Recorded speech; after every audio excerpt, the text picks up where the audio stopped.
morning, everyone, or afternoon, wherever you're based. We are so happy that you're able to join us today for Bipartisan Tech. We have a wonderful lineup of speakers joining us, and we'd love for all of the attendees. I encourage you to all share your names and where you're visiting from in the chat. And we are so excited that you're able to join our conversations today about the ways that technology can bring us closer together and some of the ways that gaps in connectivity are excluding people from participation in government services and even things as serious as being able to go to court.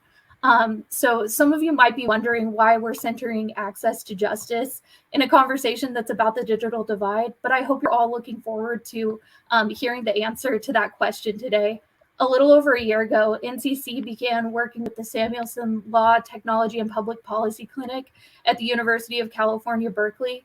And the students we were working with were so passionate and excited to come to us with an idea about the issues that public defenders were having, getting their criminal defendants to be able to go to court and to advocate for themselves before judges. So we are so excited to see their research published in a report that features interviews from a wide variety of people from across California. But I think if you read the report, you'll find that those messages really resonate no matter where you're at. And we've really seen how COVID has pushed things online in a way that's here to stay. And so we know now that the challenges that people are facing to being able to connect with friends and family have also become challenges that people are facing being able to vindicate their rights in court or to being able to be in touch with their local official. So we are so excited to have a wide range of speakers today to talk about some of these challenges. So what all of us can do to be a part of the solution. So with that, I am so excited to turn it over to the newest member of the NCC team, whose creativity and local expertise has already begun to make a lasting impact on our work. NCC's Deputy Director, Brian Donoghue, will now introduce himself. Yeah, hi everyone. Thank you all for joining us today. And thank you to Corian for that really nice introduction. I just wanted to give a couple of comments quickly about the importance of this work and where we came from is South Bend. I'm coming over with the team from South Bend, Indiana, where we actually were doing some of this work and meeting these challenges head on. So our work, digital inclusion and equity, started a long time ago, actually, with our work with our housing authority. And that's incredibly important work that we see as valuable, and I've been able to hear experiences from across the country now, from Pittsburgh to California to a couple of other locations where, again, that partnership with these housing authorities has been incredibly impactful. The other areas where this is often very important is that the communities where cities are able to play a significant role is that they have a lot of really significant assets in the community where there might not be other community assets like libraries and other facilities. So that work is incredibly important. And when you pair that with really quality programming and trying to help people get online and get prepared to meet the challenges that we face every day, that's been an incredibly impactful piece of our work. So what we've most recently been working on, what we worked on in South Bend, and we've seen a lot of awesome partnerships throughout the country around, is using CARES Act money to bring partnerships between cities and school districts to help actually go and do that on the ground, connecting with individuals. So we're just incredibly thankful for the opportunities that these new pieces of legislation have given us, and we're excited to see more. And I'm excited for you all to hear today about how some of these things some of these aspects are important from spaces that you don't normally associate, like telehealth and economic development and education are very traditional ways to think about digital inclusion. And we're excited to share a couple of stories that might be a little bit outside of the box and share those unique perspectives from some of our participants today. So I appreciate the time, and I'll turn it over to Ryan to speak a little bit about engagement with federal policy and that important part of Next Century Cities work. Thanks, Brian. Thank you so much. And good afternoon, everybody, or good morning. My name is Ryan Johnston. I'm the Policy Counsel for Federal Programs here at NCC. And one of the things that I want to touch on is just how critical it is for local engagement in federal policymaking. So really, as we see a lot of these new federal programs being stood up, and as more federal agencies are calling for comments on really how to structure these programs, local examples and local insights of what's worked and what hasn't is actually really critical. We've said it before, and I'll say it again here, that local officials really have the best view of exactly how connectivity solutions are affecting their communities on the ground. Local experiences really often highlight the hard data that helps quantify either really qualitative stories. And it's really an essential piece of the puzzle for ensuring that new funding is distributed and spent in meaningful ways that the federal government might not necessarily be as well equipped at seeing at the outset. So really a good example of this is during the emergency broadband benefit comment period, the city of Longmont, Colorado, in conjunction with 3 other municipalities, really highlighted exactly what the need was to include things like community-owned networks, electric cooperatives, and municipal governments as providers in that.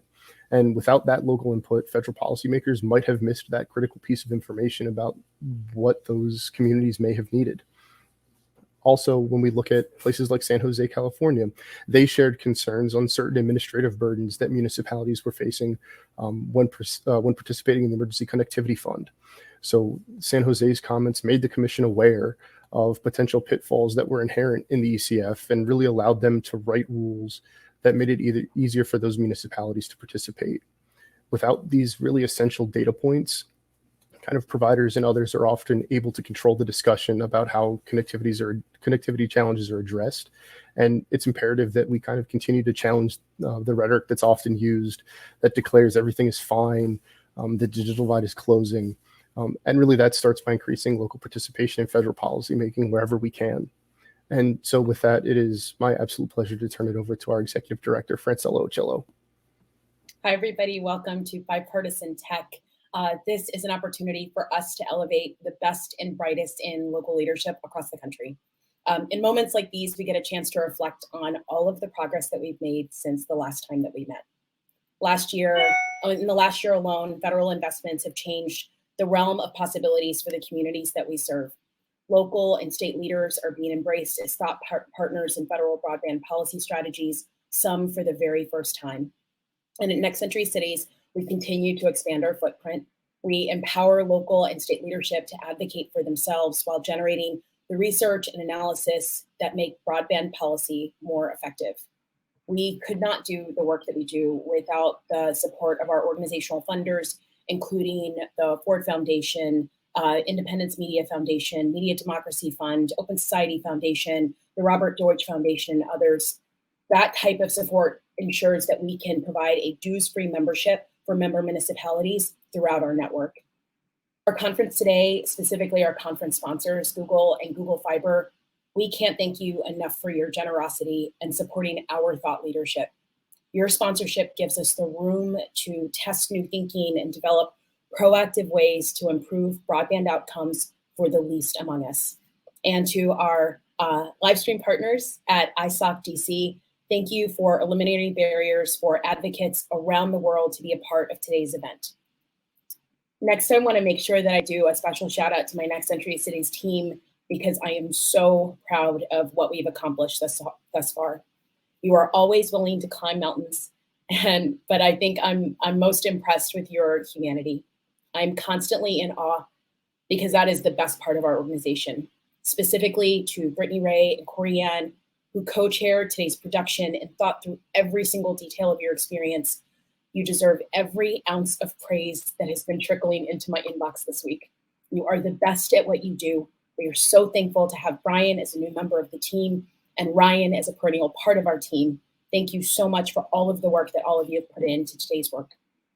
So without further ado, I would love to introduce you to our keynote speaker today, Commissioner Terry Freeling, who is a lifelong resident of Berrien County, Michigan, where she has served as the county commissioner for the last 6 years. She advocates for agriculture, economic development, and future planning needs for residents, businesses, and organizations throughout the county. She is the vice chair and parliamentarian of the board. She also serves on the County Transportation and Advisory Committee, the Housing Resource Network, the Economic Development Corporation, and several planning commissions. There is nothing that Commissioner Terry Freeling can't do. Did you know that she manages her family farm? And she also owns and operates an agricultural tilling and drainage company. As a parent of school-age children, she started to see the critical need for improved connectivity for students throughout her county. So it's fitting that we get to celebrate the last bits and pieces of Women's History Month with someone who is making history in the broadband landscape. Commissioner Freeling understands the intersectionality and urgency of bringing broadband within reach, not only for residents in Michigan, but across the country. And we couldn't be more grateful for the opportunity to hear from her today. So without further ado, Commissioner Freeling, the floor is yours.